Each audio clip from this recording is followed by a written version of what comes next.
Foreign, on the night of May 21st, 1938 in the small village of Kamo, Japan, evil was unleashed in the name of Mutsuo.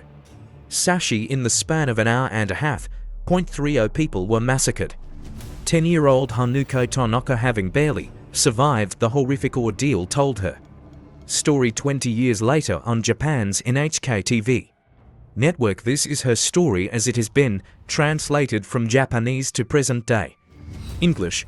I was in a deep sleep and dreaming that night when I was suddenly awakened to the most horrific shrieking coming from next door.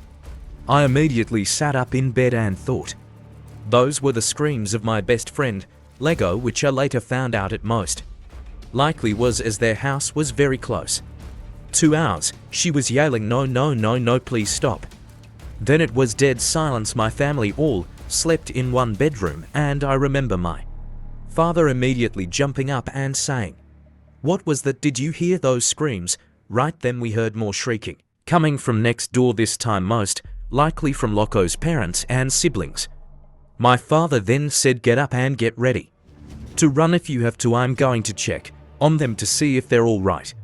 "Father, please don't go, let's get out of here," I pleaded. "Yes, Akira, let's just go get help." My mother said, "Everything will be fine, you all wait here, I'll be right back," he responded.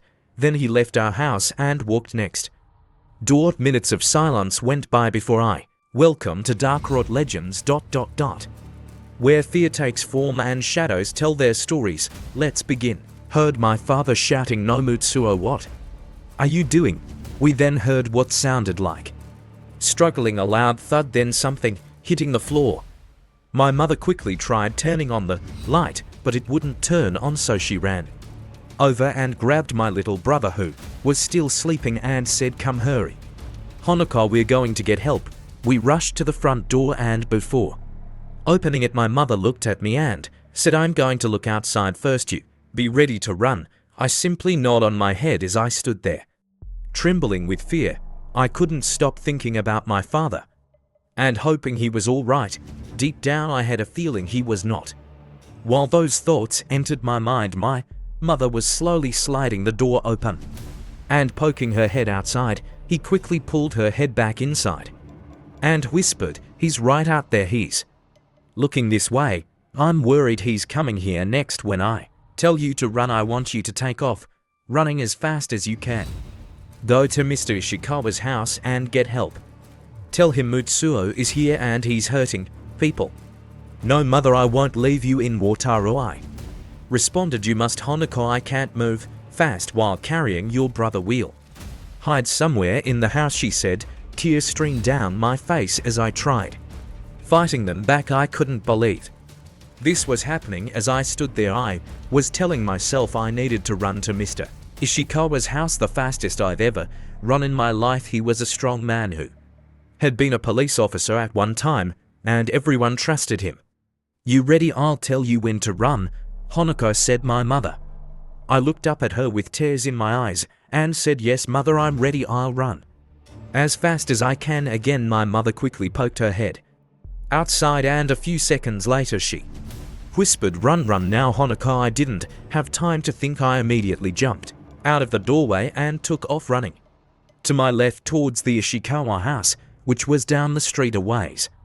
As I ran down the street, I remember the only thing going through my mind was run fast, run fast, run fast. I ran like I'd never run before. When I saw Mr. Ishikawa's house come into view, I remember feeling relieved. I didn't hesitate as I ran up to the door and began knocking as hard as I could, while yelling, "Rishikawa, come quick, we need help. Mutsuo is hurting people." It didn't take long before he came running to the door, and opening it, he looked down at me and said, "Come inside now, Hanako." He then quickly grabbed a sword he always had hanging on his wall.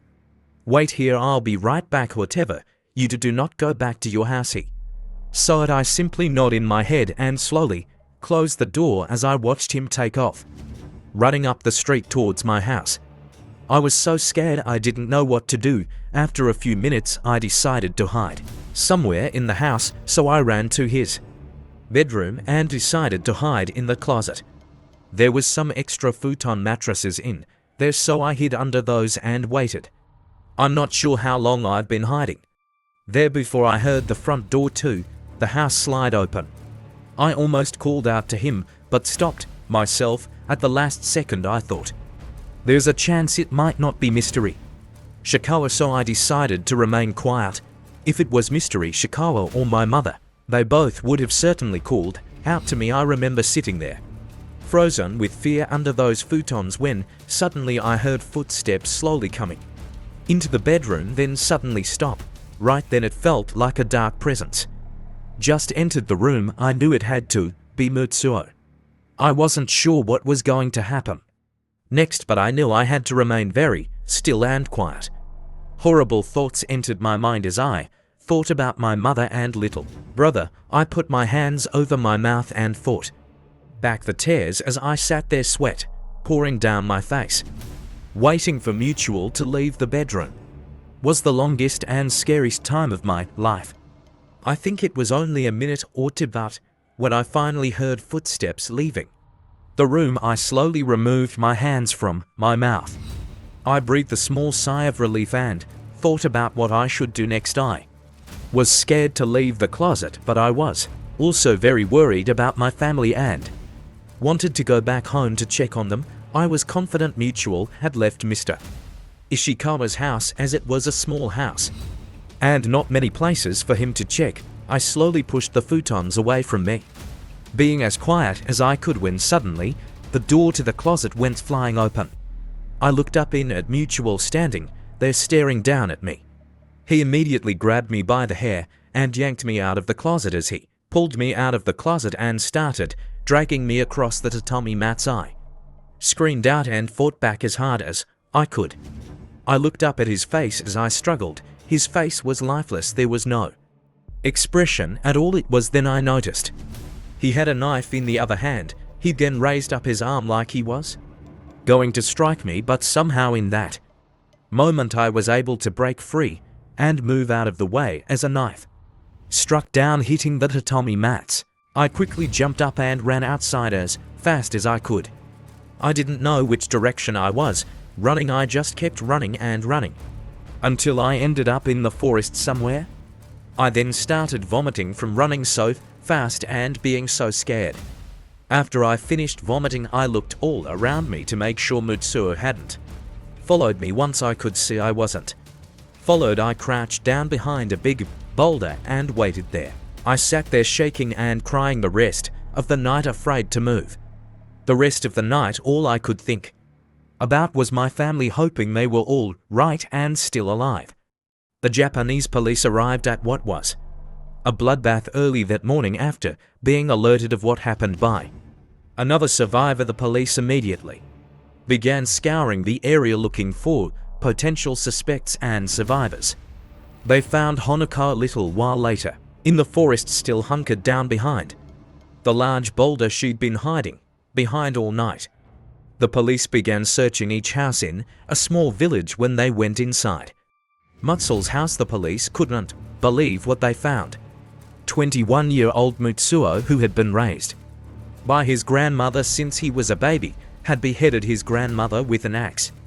Beside her was Mutsuo's body he'd killed himself. In all, he killed 30 people. That was almost half of the village. Before starting his killing spree, he'd cut the electricity line to the village. Hanako's parents and little brother Wataru were part of the 30 that were murdered. Her mother and little brother's bloody bodies were found in a closet where they'd been hiding.